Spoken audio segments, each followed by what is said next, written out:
semua ya, yang terlibat menjadi rezim yang baru. Tapi satu hal Bapak sekalian, ya, di militer juga ada namanya kir korban, perkiraan korban jatuh kalau kita melaksanakan aksi. Saya katakan begitu, oke, kalau sekarang kita akan membuat negeri ini aman, harus ada keputusan-keputusan yang diakui rakyat melalui DPR, maka kalau kita akan mengosongkan DPR supaya bisa bersidang, korban berapa? Ya. Saya tanya As-Intel waktu itu, Pak Zeki Anwar Makarim. Ya. Beliau menjawab setelah ngitung, nggak tahu hitungannya gimana, cara ngitung saya juga nggak nanya, ngitung. Ya. Pak, kira-kira 200 sampai 250 mahasiswa mati. Begitu.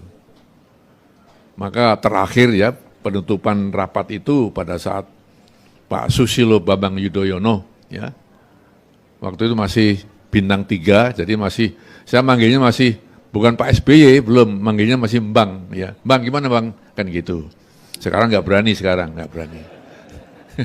gimana, ya, dia katakan, Pak apakah Bapak ambil alih besok, gitu kan.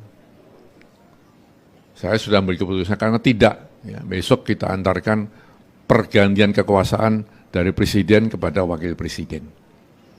Sekarang buatkan pernyataan politik dari ABRI, besok saya bacakan. Beliau nulis 1 sampai 5, 1 poin sampai 5 poin. Yang itu saya bacakan setelah serah terima dari Pak Soeharto kepada Pak Habibie. Tapi intinya adalah saya minta supaya rakyat menerima itu, kemudian rakyat meredakan emosinya supaya keamanan dipulihkan.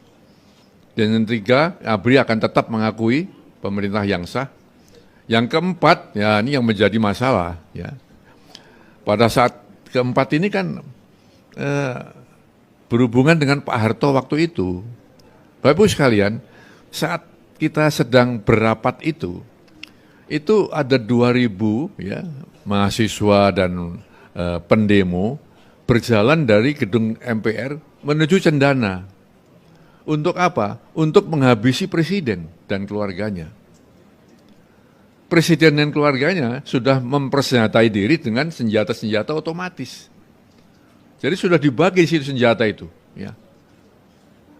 Nah saya kan kemudian melihat kondisi itu, wah bagaimana presiden masuk melawan rakyat ini. Kan begitu. Kemudian wartawan Live ya, majalah Live datang ke saya, mengatakan Pak Wiranto hati-hati, akan ada lagi korban, ya, akan dimunculkan lagi korban di Cendana.